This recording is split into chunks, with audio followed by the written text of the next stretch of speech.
yang jenisnya sama dengan individu yang menghasilkan. Jika induknya adalah seekor kucing, maka anaknya juga seekor kucing. Jika induknya adalah seekor sapi, maka anaknya juga adalah seekor sapi.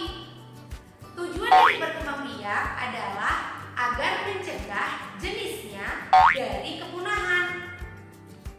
Adik-adik, perkembangbiakan pada hewan terbagi menjadi dua, yaitu perkembangbiakan secara generatif dan juga secara vegetatif. Perkembangbiakan secara generatif terjadi apabila ada pembuahan. Pembuahan yaitu bertemunya sel telur dan sel sperma. Sel telur dihasilkan oleh hewan betina, sedangkan sel sperma dihasilkan oleh hewan jantan. Pembuahan dibagi menjadi dua, yaitu pembuahan secara eksternal dan pembuahan secara internal. Pembuahan secara eksternal adalah pembuahan yang terjadi di luar tubuh induknya. Contohnya dialami oleh katak dan juga ikan.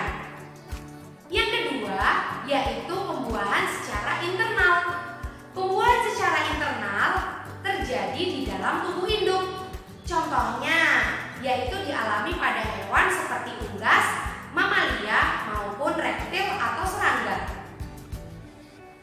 Adik-adik, perkembangbiakan secara generatif juga terbagi lagi menjadi tiga, yaitu bertelur atau ovipar, yang kedua adalah melahirkan atau vivipar, dan yang ketiga adalah bertelur melahirkan atau ovovivipar. Kakak akan menjelaskan satu persatu. Yang pertama yaitu adalah bertelur atau ovipar. Bertelur atau ovipar diawali dengan pembuahan secara eksternal maupun secara internal. Kemudian pembuahan tersebut akan berkembang menjadi zigot dan menjadi embrio. Embrio itu adalah calon anaknya. Akan tetapi calon anak ini jika hewannya bertelur, maka calon anaknya ini tidak tumbuh di dalam tubuh induk. Akan tetapi dia berkembang di luar tubuh induknya. Pada hewan seperti ayam maupun bebek, perkembangbiakannya terjadi di dalam cangkang dan mendapatkan cadangan makanan dari kuning telur.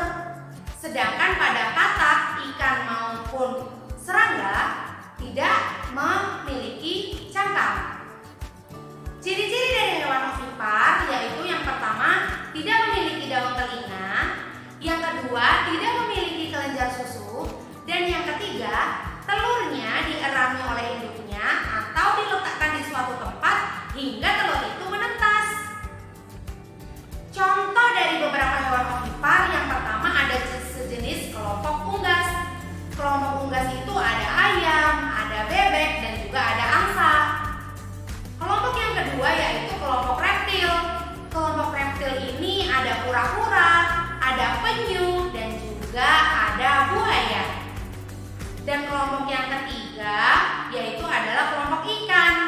Ada ikan mujair, ada ikan mas, dan juga ada ikan koi. Yang kedua yaitu adalah melahirkan atau vivipar. Melahirkan atau vivipar berkembang biaknya diawali dengan pembuahan internal, kemudian berubah menjadi zigot dan menjadi embrio. Akan tetapi kali ini embrionya atau calon anaknya dibesarkan di dalam tubuh induk, dikandung di dalam rahimnya. Dan kemudian setelah sudah cukup, mereka akan dilahirkan. Setelah dilahirkan pun, hewan tersebut masih harus disusui dalam beberapa waktu. Ciri-ciri hewan yang berkembang biak secara vivipar yaitu memiliki daun telinga, kemudian memiliki kelenjar susu, dan juga tubuhnya ditutupi oleh rambut. Contoh dari beberapa hewan yang melahirkan atau vivipar yaitu ada sapi, ada kambing, ada kelinci, dan beberapa ikan juga ada yang melahirkan loh. Contohnya adalah ada ikan paus.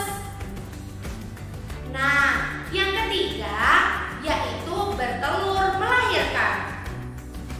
Apalagi ya ini bertelur melahirkan?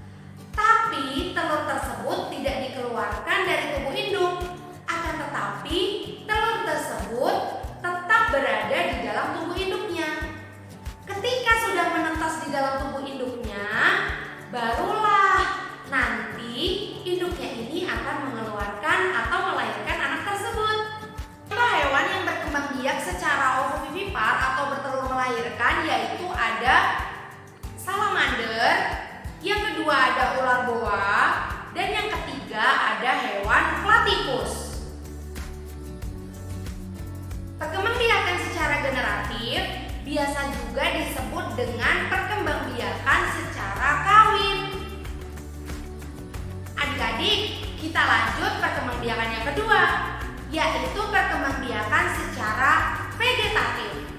Vegetatif berarti perkembangbiakan secara tak kawin. Perkembangbiakan secara vegetatif ini terjadi melalui 3 cara, yaitu adalah tunas, yang kedua adalah fragmentasi, dan yang ketiga adalah parthenogenesis. Apa itu tunas, apa itu fragmentasi, dan apa itu parthenogenesis ya? Kakak akan bahas satu-satu. Yang pertama yaitu tunas. Pertumbuhan atau perkembangbiakan secara tunas dialami oleh anemon laut dan juga hydra. Anemon laut dan juga hydra ini tumbuh menempel pada tubuh induknya. Setelah dirasa cukup dewasa, tunas kecil tersebut akan melepaskan diri dari tubuh induknya dan menjadi hewan yang baru. Yang kedua yaitu fragmentasi. Fragmentasi adalah pemotongan bagian tubuh. Pemotongan bagian tubuh ini selanjutnya akan menghasilkan individu baru. Contohnya terjadi pada cacing pipih atau planaria. Yang ketiga yaitu parthenogenesis. Parthenogenesis ini perkembangbiakan yang terjadi tanpa pembuahan. Contohnya terjadi pada hewan komodo. Kadal besar ini bisa berkembang biak tanpa adanya sang jantan. Jika sang betina lama tidak bertemu dengan pasangannya, otomatis si komodo ini bisa mengalami parthenogenesis yang akhirnya nanti akan melahirkan komodo yang baru. Nah, gimana adik-adik? Itu tadi beberapa penjelasan tentang perkembangbiakan hewan. Semoga kalian